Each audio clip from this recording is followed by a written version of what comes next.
Hey, welcome back to the Scrapyard Bar and Grill. I'm Joe. This is not Joe. This is Danielle. And today we are going to make a whipped coffee drink that is called, I'm going to say the word poorly, Dalgona coffee. Dalgona coffee.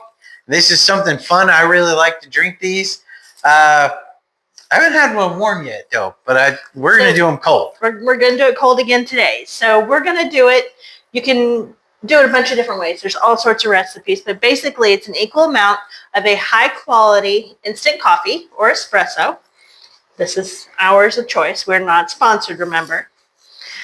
A sugar. You can use brown sugar for a richer flavor. It's not going to whip quite as well, but it should be a little more stable over a longer term, or plain white sugar.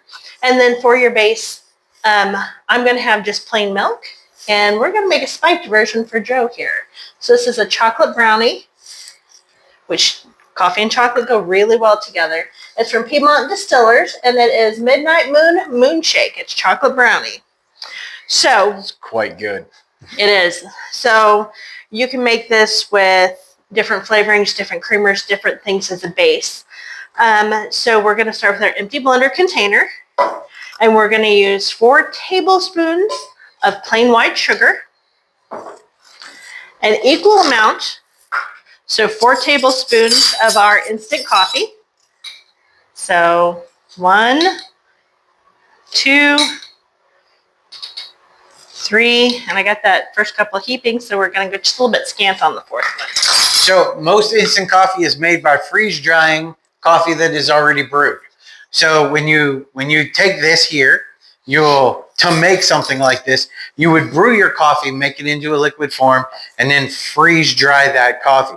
So they freeze it at such a fast rate, at such a low temperature, that it becomes dry. The water comes out of it. You have this product left. So when you have this, you're not going to recook this or rebrew this when you go to make something with this. You can just use it as is, and you can add it to all kinds of things. Ice cream recipes, you can add it to dang near any drink. This is wonderful if you're hiking or camping. Hot fudge, yeah, like she's saying, hot fudge is fun to mix some of this in with. And you can add a little coffee flavor, a little kick.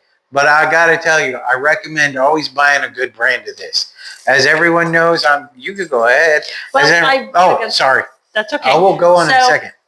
We've got our equal amounts of sugar and coffee, and we're going to go in with the same amount of water. This is just regular room temperature water. We're going to put 4 tablespoons in.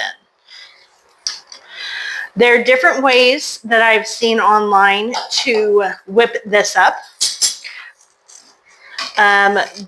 Some people use a hand mixer. Some people use a blender, frother, but ours doesn't have enough power. You'd have to have a more professional grade one. Now, just mix it up a little bit to make sure everything's nice and moist. I know everybody's favorite word. And then we're going to use our Cuisinart immersion blender with the whipping blade. That thing's about 30 years old. Danielle bought it for me about 30 years ago when we first got married. And we're just going to whip some air into it.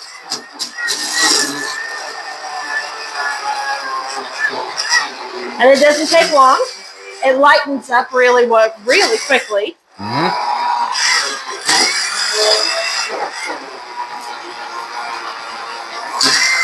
And it just takes a couple minutes. So you were talking about the different coffees. While she's doing that, you're going to hear the noise of it. But as I was talking about this, we're going to say that get a good brand. Whether you like Maxwell House or Nestle or Nescafe, which is what this is, it's our favorite brand. Get a good brand. Some of them are very powdery. Some of them are going to leave grit and never dissolve. Some of them are absolutely terrible. So get a good brand. It's worth spending the extra $1 on. These are pretty cheap for the amount that they make.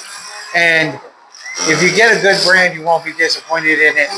And that's really it, because you want it to dissolve fully, right? When you're making the cup or taking it on a hiking trip because it weighs nothing, you'll save yourself a ton of trouble, and all you'll need is water and not everything else as well. Now let's go back to see where Danielle's at. All right. It's about doubled in thick. It's about doubled in size, as you can see. It's nice and thick. So I like mine so it'll mix easily in milk. Some people like it so stiff that it just sits on top. Love the new feature of the kitchen.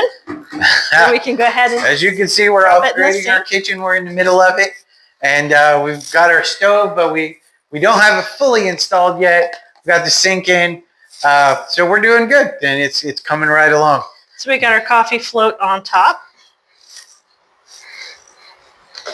Now,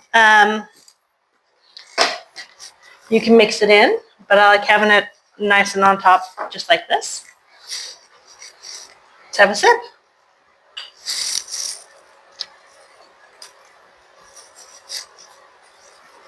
And that is messy for people with a mustache and a lot of fun to drink.